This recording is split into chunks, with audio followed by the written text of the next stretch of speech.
Men, women, and children held against their will. How on earth did we get to a situation in 2005 where we've got 27 million people in slavery? Where did this come from? Right? And why didn't I know about this? Well, I got to tell you, you're not alone. I mean, in the sense that it wasn't just, it was only a few years ago that I didn't know about this, and that there's a growing understanding about this. But let me explain in the few minutes that we've got, and then I want to let you guys ask me questions, but let me explain how we got to this situation where we've got so many people in slavery today. The first thing I want to do is though to be absolutely clear about one thing, how we're defining slavery. Because I want to be clear that we're not talking about people with really lousy jobs. We're not talking about people in really bad marriages. You know, we're not talking about people who are like slaves to chocolate or slaves to shopping.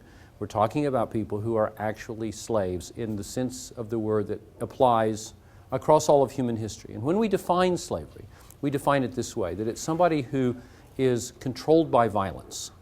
In other words, they cannot walk away from the situation they're in. They're controlled by violence and they can't walk away from the situation they're in. And they are being paid nothing, right? They get no pay whatsoever. They get subsistence, you know, they get food and like that. They may get some shelter, but they're not getting paid. And finally, they're being economically exploited. In other words, people are making a profit on those people. So controlled by violence, paid nothing, and being economically exploited.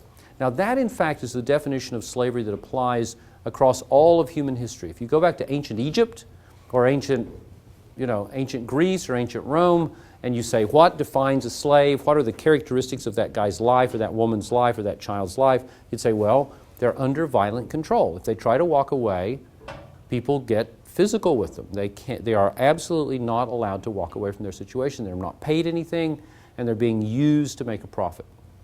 That was true in Alabama in 1850, and sadly it's true in the United States today as well as all around the world. Every one of the situations that you saw there, whether it was those young women in Washington, D.C., or those young men in the Ivory Coast, or those kids in northern India, they're all held by violence, paid nothing, and being used to make a profit for somebody. So what we're looking at is really real slavery. It's really real slavery in just the way that people have always thought about slavery.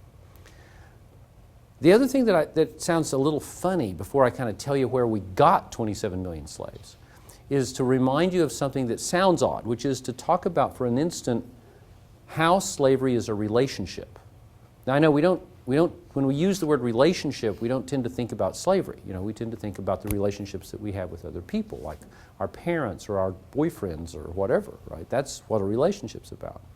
But it's important for us to think about the relationship between a slaveholder and a slave, and between society and a slave, because especially as Americans, we tend to have in our mind a picture of what slavery is about.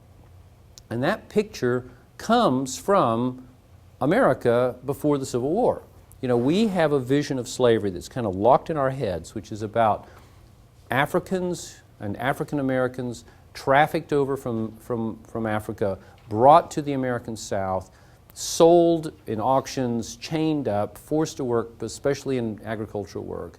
And we have a very clear notion that slavery is about being able to buy and sell people legally and being held in chains and so forth. That's true. That was one kind of slavery. But it's important to remember that, in fact, slavery starts at the dawn of human history. The very first records that we have of all of human history, and I'm talking about 5,000-6,000 years ago, are in part records of slavery. Some of the very first written records that have ever survived into human history are records of slavery. The very first human law that was ever written down, the Code of Hammurabi, is about 25% of it is about slavery, which tells us that before laws were ever written down, people were thinking about it a lot, and it was a very highly developed and sophisticated economic system. It's been with us that entire period, and over that period, it's changed. The kind of slavery we had in the American South was one important kind of slavery that occurred in human history, but it's taken lots of different forms over time. The important thing to remember is, though, that at all of those forms, there was a relationship of exploitation. It was It was a social relationship that was made okay by the people around it. It was an economic relationship of exploitation where someone controlled you and made you work and wouldn't let you go away. And it was a personal relationship very often between the slaveholder and the slave that developed even emotionally. It could be bitter and ugly, but it would still be an emotional and personal relationship. Now I say that, why am I making a point of that? Because if you can link that to other kinds of relationships, you'll understand that it doesn't have to be frozen in time. It doesn't have to be locked in stone. You know, some of you, anybody here going to get married next year? No, good idea. But let's say you did, right? Let's say you got married in 2006. Would you imagine that your marriage in 2006 would be the same as a marriage, your relationship in that marriage would be the same as one that happened in 1906? No. 1806? No, of course not. 1406? No, of course not. You know, I mean, we understand that the social, economic, and emotional relationship we call marriage is evolving and changing over time. We understand that. What we have to understand is that the social and economic and emotional relationship between two people that makes up slavery has also evolved and changed over time. And if you can kind of break out of your notion that slavery is what happened in Alabama in 1850 and understand that it can take other forms and evolve into other shapes, then you're there. And you can understand why you can look at this screen and see kids in India in a certain kind of debt bondage slavery, and young women in Washington, D.C. in another kind of slavery. Joyce Arimka works with freed slaves in Washington, D.C. There is so little awareness. Americans don't want to believe that modern-day slavery is occurring. Listen, on the wind you hear their voices, on a strong wind. You can feel the sweat of their despair, fear and pain. Will you listen in the quiet of In night? India, thousands of children have been kidnapped by slave traders or tricked into slavery in the carpet belt. 5,000 children are missing in the poor, remote region of Bihar. My son Huro was just 6 years old when he disappeared with a cousin. When I couldn't find him, I thought I was going mad. I felt so empty inside because my child was missing. His mother, too, was going mad. Huro's been gone 5 years. He doesn't even know some of his younger brothers and sisters. Chiche's best shot at seeing his son again lies with the South Asian Coalition Against Child Servitude, or SACS. The organization rescues 3,000 children a year from slavery. SACS thinks it's found Huro. I just pray to God that my child will be found. The moment he sets eyes on me, he'll start to weep, and he won't stop. Chiche comes for the raid on the loom. You may choose to turn away, but one thing is clear. Oh, if you listen, you will hear.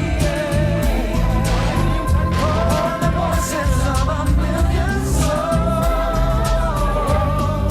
helpless, hopeless souls, into slavery, bought and sold. At last, Chiche has found his son. If you listen, you will hear. Oh, the cries of desperation. It's the shame of the nations. If you listen, you will hear. You will hear. And people in West Africa in yet another kind of slavery. And then I can tell you about a lot more kinds of slavery, all slightly subtly different types, all different evolving forms, all of them sharing this absolute same characteristics, though, of violent control of the person, not being able to walk away, economic exploitation. All of them are the same in that way, but the way it comes out comes in very different ways. And in some places around the world, even religion is used to enslave people in very ugly kind of ways. That said, how then did we get to this situation where we've got 27 million people in slavery in 2005? Three things supported this change, three factors. They're not causes, they're factors that supported it. The first factor is one that you guys all know about, the population explosion. right? Everybody knows, right, that the world used to have 2 billion people about 50 years ago, and now it's got 6 billion people, right?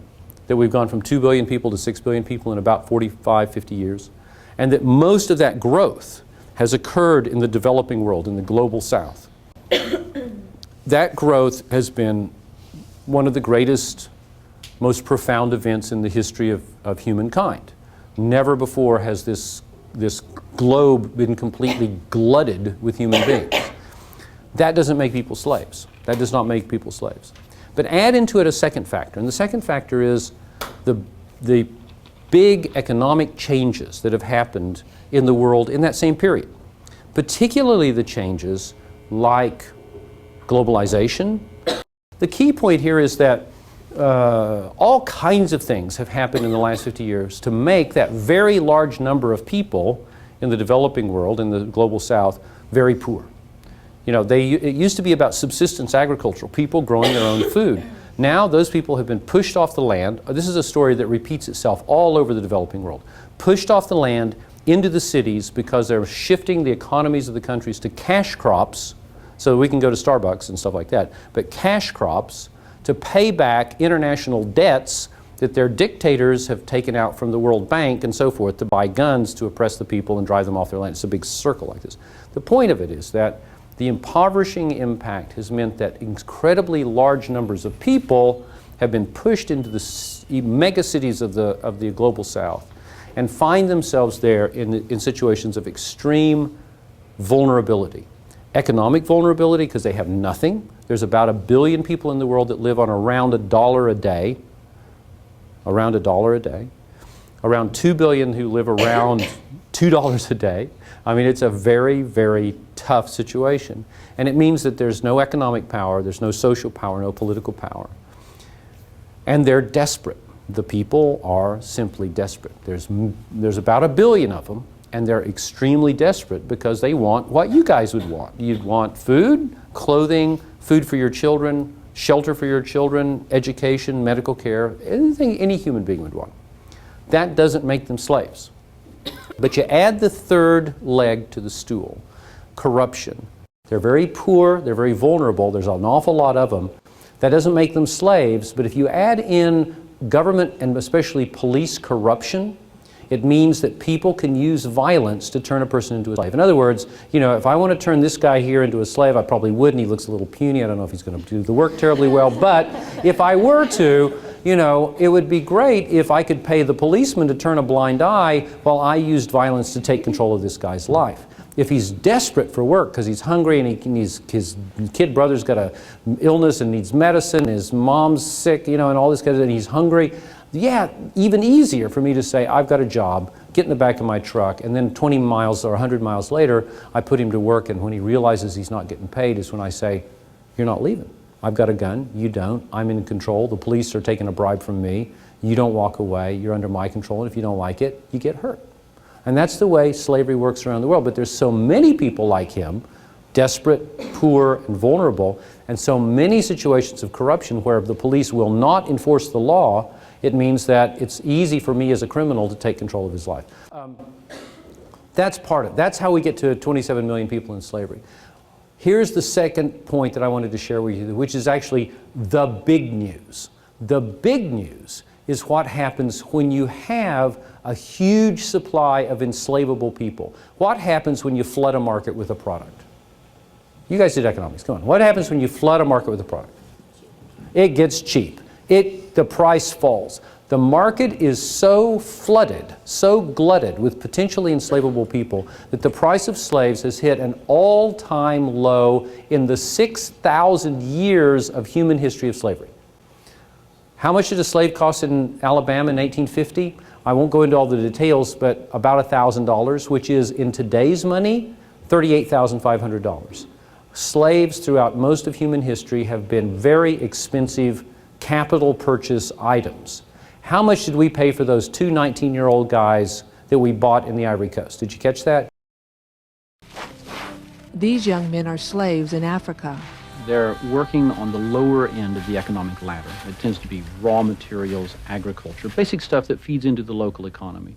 But all over the world, there are also slaves making things that feed into the world economy. Things like cocoa. Half the world's cocoa comes from the Ivory Coast. Many cocoa farms there use slaves, which means that some of the chocolate we eat comes from slave labor. In the old days, slaves were expensive. Today, they're cheap. There's a glut of slaves, and when you've used them, you throw them away if you don't want them anymore. They're disposable.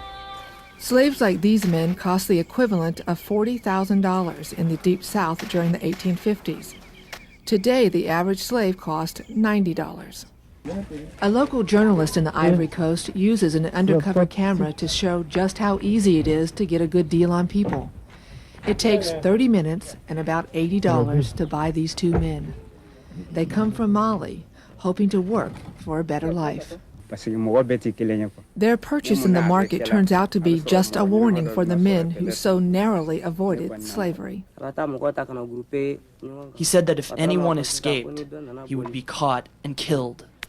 No one warned these 19 young men from Mali. They demonstrate the beatings they survived. Others weren't so lucky. They've never even tasted chocolate. When people eat chocolate, they're eating my flesh. People watching this may think, well, why don't we just stop buying chocolate? But I have to tell you, that can actually make things worse. We have to make it clear to the multinationals that slavery is too high a price to pay for cheap goods. Could you hear that? 80 bucks for two, 40 bucks each. We paid $40 for each one of those guys, and they were prime field hands, strong, young agricultural workers, 40 bucks. Did we pay them that for their daily rate? Was that how much they were going to get for the week? Was that their monthly salary? Nuh-uh. That was, we bought them forever for 40 bucks. The entire productive capacity of a human being, 365 days a year, until we wanted to get rid of them for 40 bucks. That is insanely cheap. That is like turning people who used to be, in a horrible way to say this, like tractors or cars or houses, big purchase items, into the equivalent of the little plastic pen that you've got in your bag right now. Little plastic pens that you use up and then you throw them away. I've seen this in Thailand, where young women younger than some of you that I met there who were enslaved into prostitution, for example. It's one of the areas that I work on in my book. Slavery is not legal anywhere, but thriving everywhere. In Africa, Asia, and here in the United States. They used to hit me. I can't go for 3 days without them beating me up. Dora escaped by jumping from a moving car. Ironically, she was enslaved in this house by an official of the World Bank, an organization that supposedly tries to alleviate the plight of the world's poor. Dora's been talking about working here, and we'd like to give your mum the opportunity to tell her side of the story. Not for sex tourism, nothing to do with Americans or Europeans going there, but being working class, farm families, girls tricked out of the situation, sold and sold and sold again until they're in a brothel, used by working class Thai men out in rural areas. 10 and 15 times a day they're sold for sex. They have no control over their life. The cost, these are some of the most expensive slaves in my life. The cost at the brothel was about $3,000 to $4,000 to the brothel. They buy these girls, 15, 16 years old, for $3,000 to $4,000. They make back that purchase price in about 3 weeks. After that, the guys who run the pimps that run the brothels are making insane profits, like 850% profit a year on each one of these girls. The girls don't last. They last about 2 to 3 years, because after that period of time, they're a cocktail of sexually transmitted diseases. Their mental health is broken down. Their physical health is broken down. And on the day that they test positive for HIV is the day they take them out and they dump them in the street. They're disposable, just like those plastic pens. That, sadly, horrifically, is the nature of contemporary slavery as compared to the slavery of the past. And that there's a sense of disposability, like plastic pens or styrofoam cups, that human beings are cheap enough to just use up and throw away. Let me illustrate that by telling you about Siri, a young woman that was one of the many young women in Thailand that I interviewed when I studied slave-based businesses for my book. In Thailand, I studied the slave-based business of prostitution.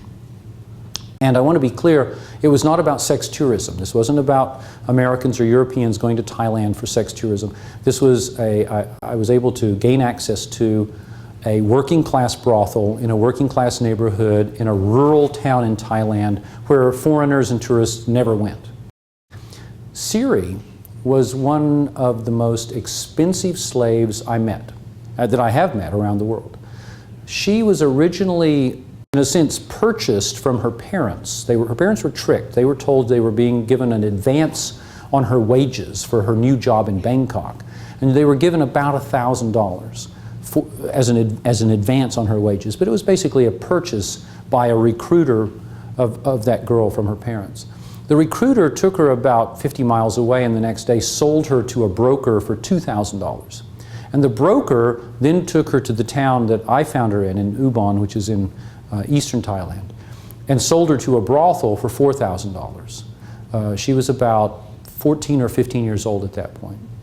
The brothel told her the next day that she would be able to leave, but only after she had repaid the debt of $8,000, notice how it doubles each time, back to the brothel. And then she would be able to leave, and she would, of course, only be one way that she could repay this debt. It was through being prostituted and being sold to men for sex.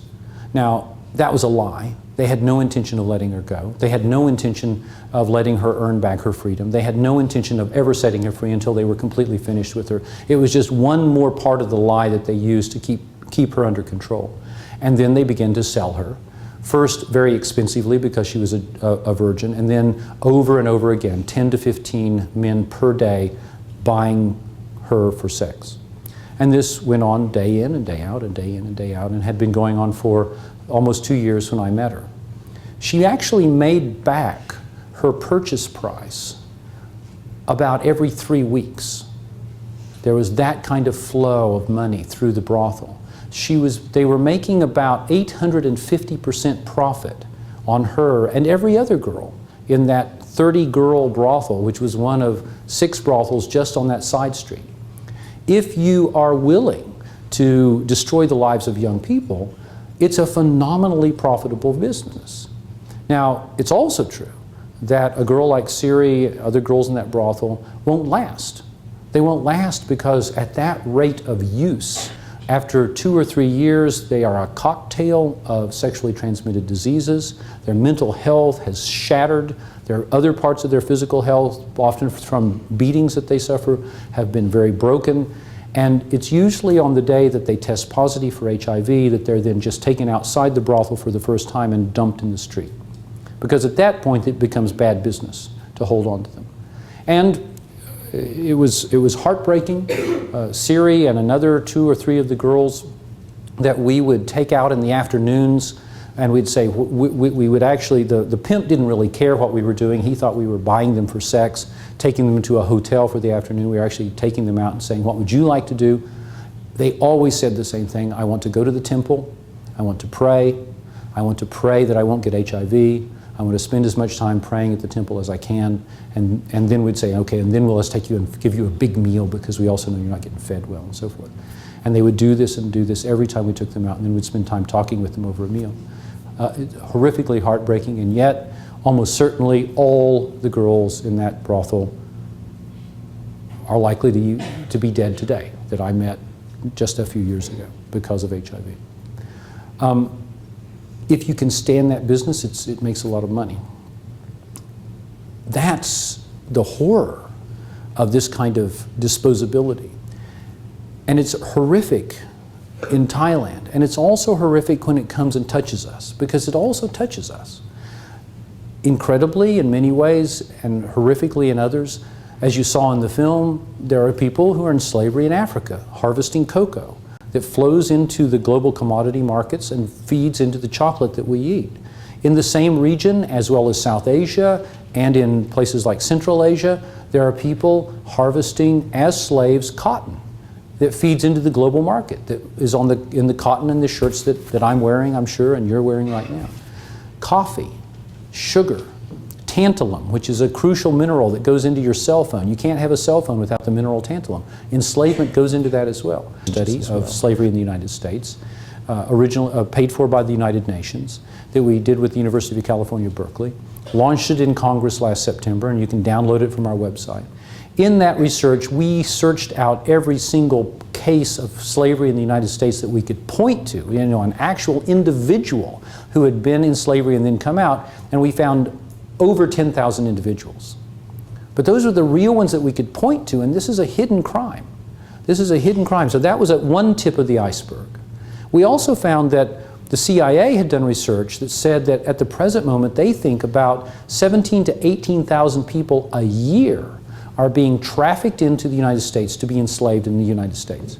We also found that in our research with people who helped people who had come out of slavery, that slaves in the United States said that on average they were being held from 3 to 5 years in slavery. Now, in fact, the range went from 1 month in slavery to 22 years in the sample that we had. But on average, 3 to 5 years. Multiply 17,000 times 3 to 5 just to get an estimate, and you're up in the 40, 50,000, almost 60,000 range of slaves in the United States today without making a crazy claim. In a fairly conservative notion, 40,000, 30,000 would not be unreasonable to say slaves in America today. What are they doing? Well, a significant number, not the majority, but a significant proportion are women who have been trafficked into prostitution in the United States. The sex industry in this country is large. It consumes people. One of the things that clients of sex providers want is exoticism and newness. We know that people are being brought into the United States and enslaved as agricultural workers. We find them in South Florida, South Texas, and South California in particular, but all the way up the eastern seaboard, even cases in Maine of trafficked workers being taken that far to harvest apples at the peak of the summer. We know that they're being trafficked into this country as domestic servants.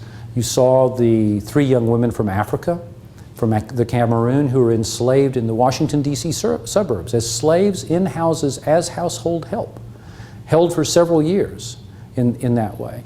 We know that they're being enslaved in restaurants, particularly the Chinese importers have brought lots of people in and serviced the Chinese restaurants around the country in a kind of debt bondage situation in which people find it very difficult to get free. And then I can tell you that if you can dream it up, you can almost bet a human trafficker has done it. For me, the thing that clicked for me, that told me that we can look for human trafficking almost anywhere, is the fact that when I met someone who's become a good friend, a young man named Given Kachepa, who's now 18 and about to go to university, who was trafficked into this country as an 11-year-old as part of, wait for it, an a cappella boys choir from Zambia, who were then taken from church to church as part of a charity scam, made to sing many, many concerts a day, with collections being taken up to build schools that were never built, to support families that never received any money, and in between concerts were used to do jobs like dig holes for swimming pools. And if they resisted or complained, their food was cut off. These were kids enslaved in the United States as part of a choir. Now that boggled my mind. I have to tell you, that boggled my mind, but it also taught me that if the criminals are clever, and they will find new ways to make money out of human beings in the same way that they can think up new drugs and all kinds of things. It's a surprising and shocking, but truth of the matter. People were asking me earlier, what about in Erie? Is there slavery in Erie? And I said, I don't remember any cases here. I can't remember. I did a quick check in my son a Mineral Bank and like that, and then I was being interviewed by one of your local TV stations, and the cameraman said, but what you're describing is exactly what happened at the Asian Palace restaurant 4 or 5 years ago, with the guys that were brought over from and then locked into a house, and they were only allowed to work, and they didn't receive any pay, and their passports were confiscated. Anybody used to eat at the Asian Palace? I only heard about it just today, and I said, well, that sounds like a trafficking case. And he said, well, it sure sounds like what you're describing. He said, in fact, at the end, the owner went to prison on tax evasion, not trafficking. And it sounds like it occurred just before the federal trafficking laws came into effect. But it sounds like, yep, slavery in Erie. In our research, we found absolutely clear-cut cases of human trafficking and slavery in 90 American cities. And we know, again, we were just scratching the surface. It touches all of us, this, whether it's in our community or reaching us as products that cross into our country. And we have to face up to that. Let me just throw up a couple of slides about how do we bring this to an end. You know, internationally, there's a big question about how can we best do this. I'm going to throw up one idea. We all know about the UN weapons inspectors. We all know that there were weapons inspectors in Iraq. Why were they in Iraq?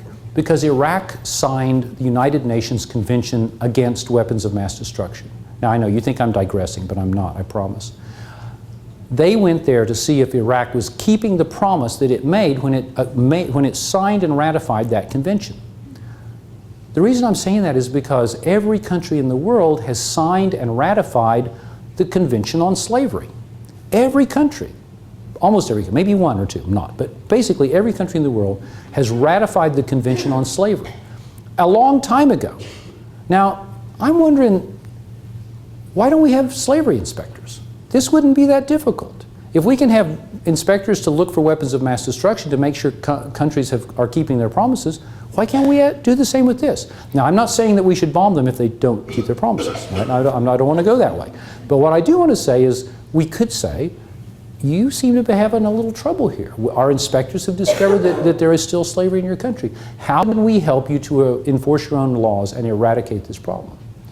It's not difficult. We know how to do that. We have people who work internationally who know how to do those things.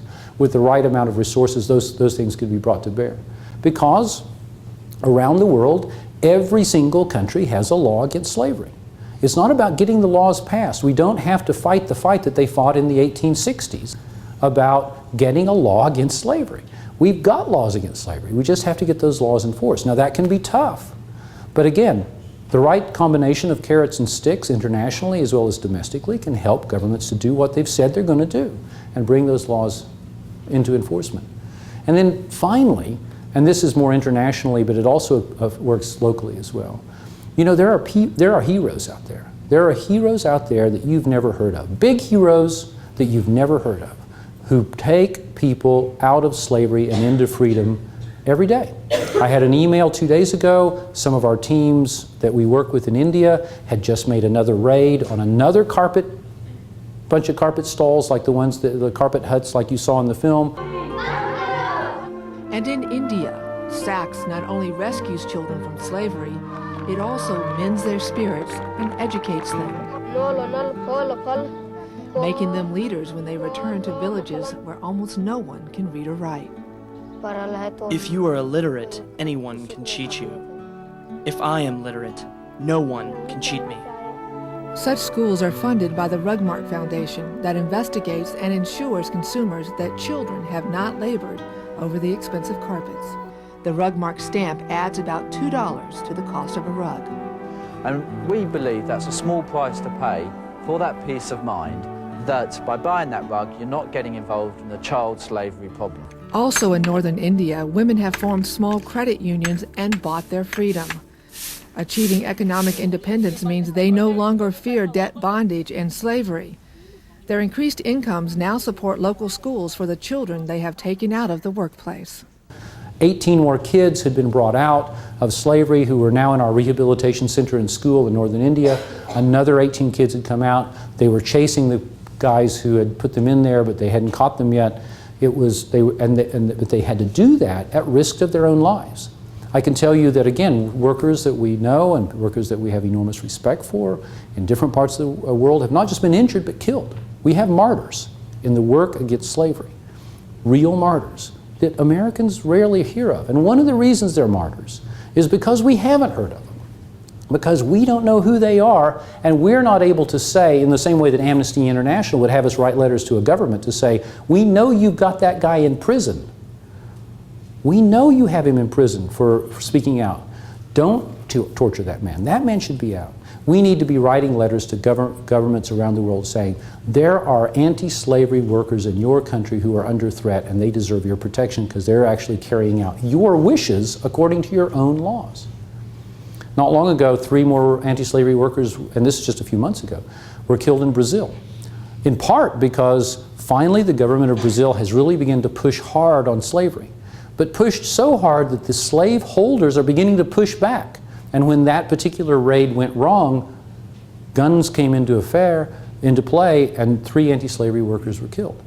Heroes in this abolition struggle that I hope someday we'll be able to know and recognize and commemorate. You know, whether we like it or not, we're global people now. And we have to ask ourselves, are we willing to live in a world with slaves? Because if we don't take action to actually end the slavery in the world, if we kind of give up, you know, all we're doing then is really letting other people jerk the strings that tie us to slavery around the world. Now, I admit, and I think we all recognize, there are many kinds of exploitation around the world. There are many kinds of violence, and there are many kinds of injustice. But I would also submit and suggest that, you know, certainly in my mind, slavery is injustice and violence and exploitation rolled together in one of the most potent forms it can take. I think if there's a fundamental violation of our human rights that all of us can agree on, it is that slavery is wrong. I feel like if there's a basic truth that we can all agree on, it's that slavery has to come to an end. 6,000 years of it in our history is simply too long. It has to be brought to an end. And then I have to look at us, even though we may not feel rich and powerful. Certainly when you're a student, you don't necessarily feel rich and powerful. But I can assure you that if you live in the United States, compared to virtually everyone else in the world, you are rich and you are powerful. And when I look around at the riches and the power that just in this room, I wonder, what's the good of that? What's the good of that richness and that power that we have as Americans in particular, if we can't use our power and our riches to bring an end to slavery? And if we're not able to do that, if we can't make the decision to use the power that we have to bring slavery to an end, are we free?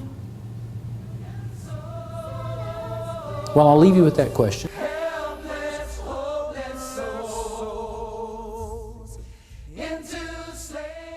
Around the world there are enslaved prison workers. And we point to them in particular in countries like China and Burma and some of the other countries of the Far East in particular, because in those countries there is no due process. There is the arrest and imprisonment of people simply for being the wrong religion or insulting a party boss or all kinds of reasons.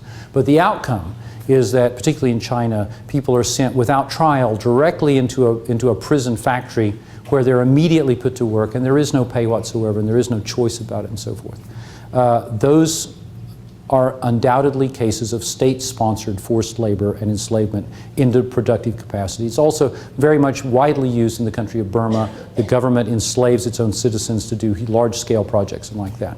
When you begin to cross into other countries which do have some sort of due process, then it becomes slightly more problematic to say it's slavery. Why? Because if in fact there is a protection of the rule of law, then the violence which is being used in a sense to keep people in prison is part of one which is part of the social contract and the political contract of that country. Now, I'm not saying that the United States is always fairly using the violence that it uses to keep people in prison, but in the places like the United States or Western Europe, you almost have to look at prison by prison, case by case to say whether or not this particular case of work in a prison crosses the line that we would call slavery, And I appreciate that some people would move that line slightly. In some ways, one of the things that concerns me the most about the use of prison labor overseas is that we have a law in this country that's been on the books since 1930 that says no prison-made goods can be imported into our country to compete with goods made by free people here. And yet, Chinese goods from Chinese prison factories are flooding our country. Walmart is the largest importer of goods from China, and Walmart is so large that they have individual contracts of procurement with individual prison factories in China, or making individual orders for so many million of this and so many thousand of that. We have prison-made goods flooding our countries, not from countries with due process, but from countries that are very clearly in the business of state-sponsored slavery. Now, the second question, the second question was about whether you're bringing any lawsuits. Oh, lawsuits, yeah. Lawsuits, sorry, thank you. Yeah, I got it. The answer is no, we haven't brought lawsuits. But another group that does do lawsuits that has a lot. Yeah. No, but the reason why is there's another group that's a bunch of lawyers. We're not lawyers, and so they do that. What we do though is something else. We've actually had a tremendous success in doing something slightly differently, which is less confrontational than that.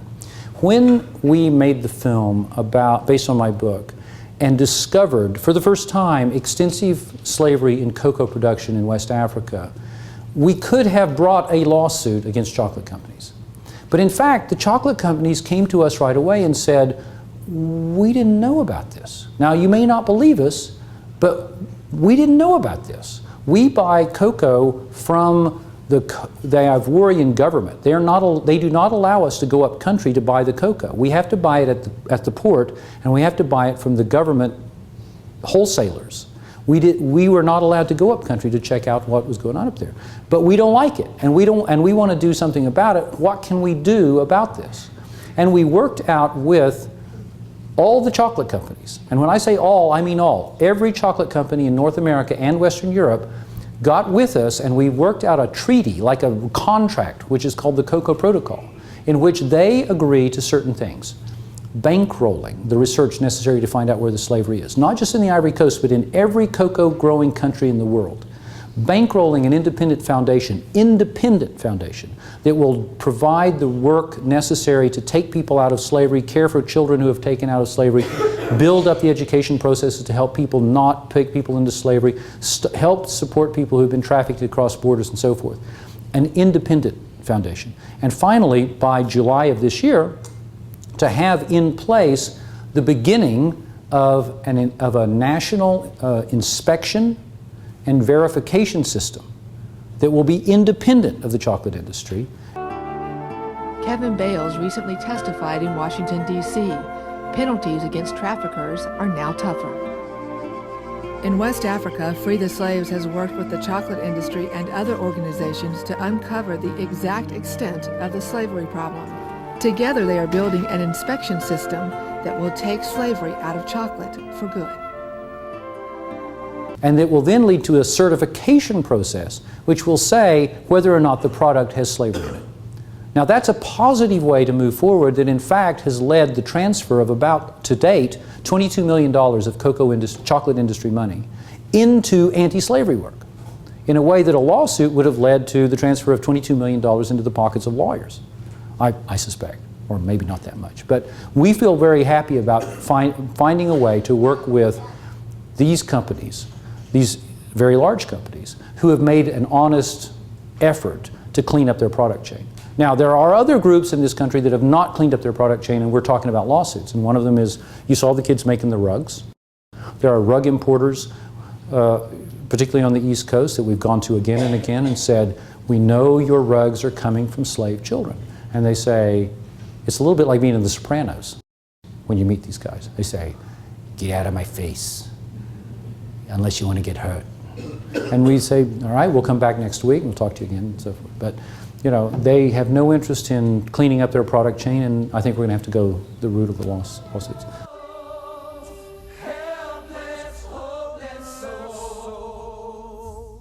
Yes, I couldn't agree with you more.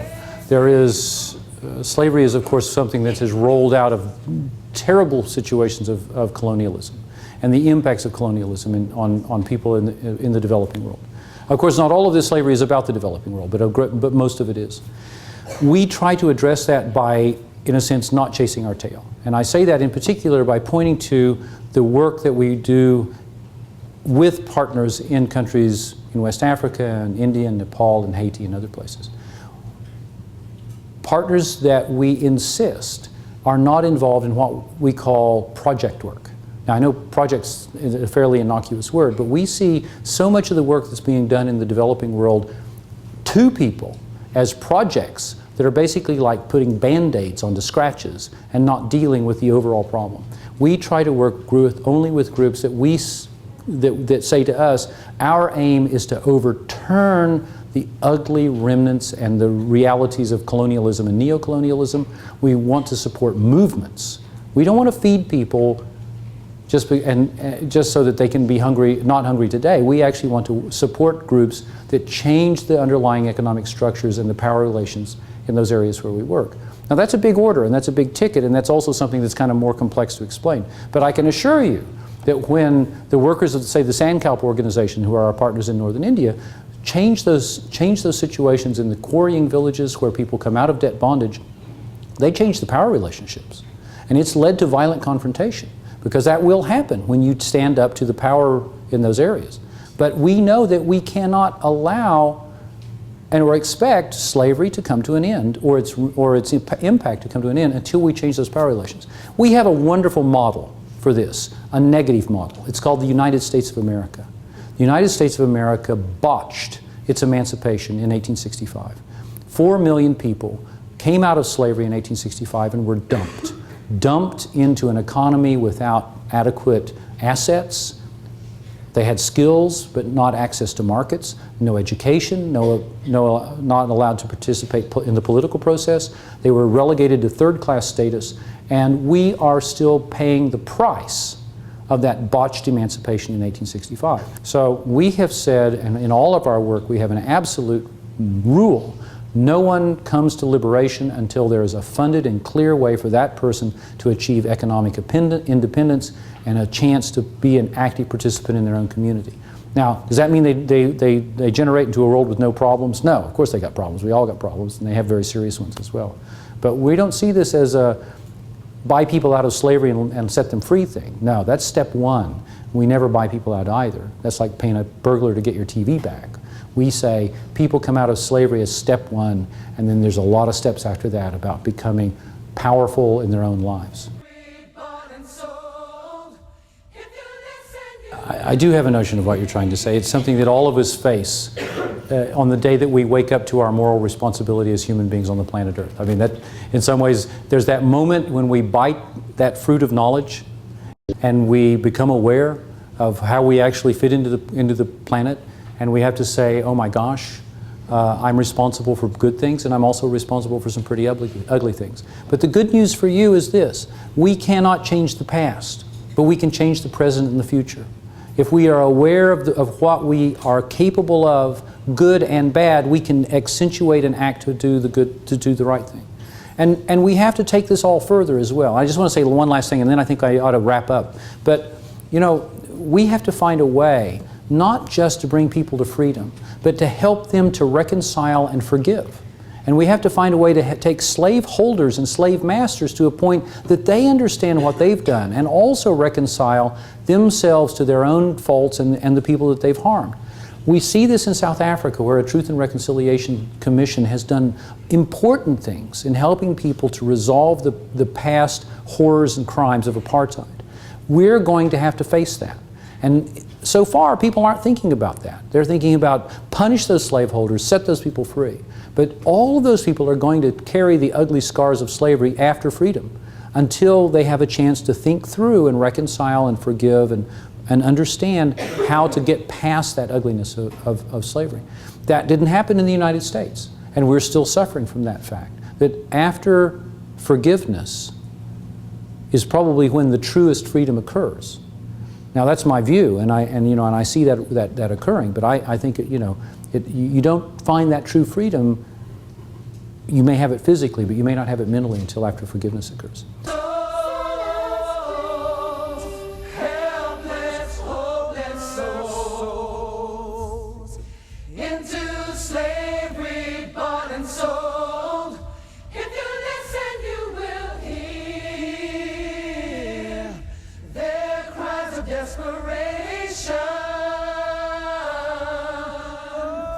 It's the shame of the nation.